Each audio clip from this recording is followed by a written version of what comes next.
పిఠాపురం జనసేనలో కొత్త పంచాయతీ తెర మీదకొచ్చింది. పిఠాపురం జనసేన ఏడాదిన్నర కాలంగా ఇన్ఛార్జిగా మర్రెడ్డి శ్రీనివాస్ సారథ్యంలో సాగుతోంది. కానీ ఆ మర్రెడ్డి శ్రీనివాస్ నాయకత్వం మీద చాలామందిలో భిన్నాభిప్రాయాలున్నాయి. కొణిదెల నాగబాబుకి బంధువు కాబట్టి ఆయన్ని స్థానికేతరుడైనప్పటికీ పిఠాపురం నెత్తిన పెట్టారు అనే మాట చాలా ప్రబలంగా వినిపించింది. పిఠాపురం నియోజకవర్గానికి సంబంధించిన అనేక సమస్యల పరిష్కారంలో ఆయన ఏ మాత్రం చిత్తశుద్ధిని చాటుకోలేకపోతున్నారు అనే అభిప్రాయం ఉంది. దాంతో ఆయన మీద జనసేన పార్టీ అధిష్టానానికి పలు ఫిర్యాదుల పరంపర నడిచింది.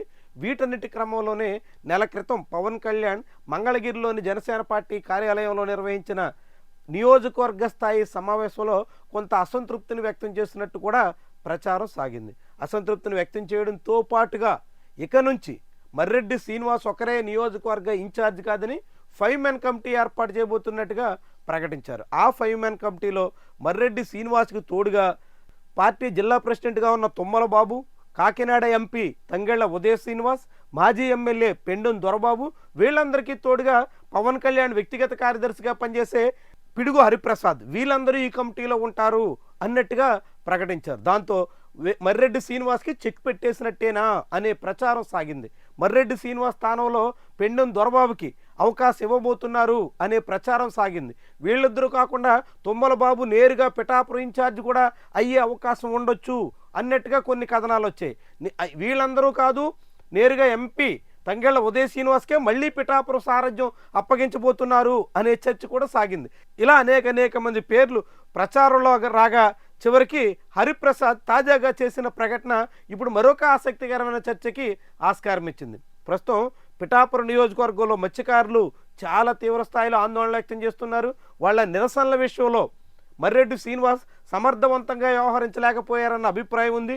వాళ్ళని సంతృప్తిపరిచి వాళ్ళ సమస్యల విషయంలో సామరస్యపూర్వకంగా స్పందించి వాళ్ళు రోడ్డు ఎక్కకుండా అడ్డుకోవడంలో ఆయన విఫలమయ్యారు అనే విమర్శలు కూడా ఉన్నాయి.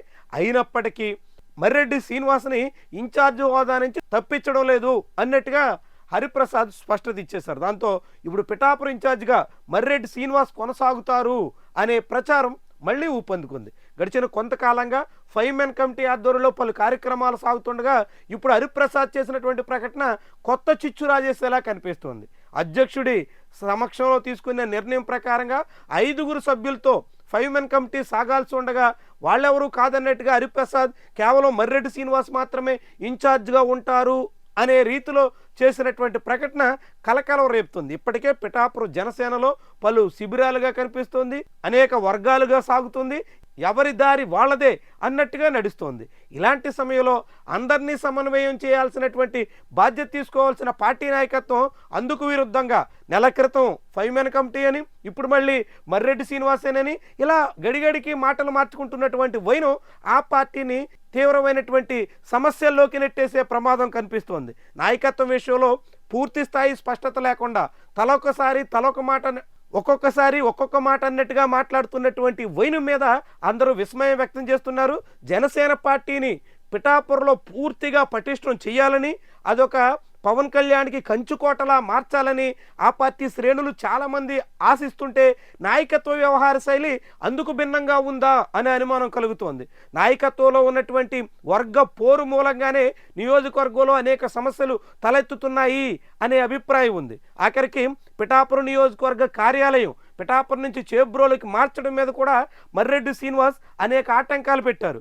పిఠాపురం నియోజకవర్గంలోనే వర్మతో జనసేన పార్టీ అంతంత మాత్రంగా ఉంటే నేరుగా మర్రెడ్డి శ్రీనివాస్ వర్మతో కలిసి కొంత సఖ్యంగా సాగే ప్రయత్నం చేశారు. ఇలా అనేక అంశాల్లో నియోజకవర్గంలోని ముఖ్యమైనటువంటి నేతలకి మర్రెడ్డి శ్రీనివాస్కి మధ్య చాలా వైరుధ్యం కనిపిస్తోంది.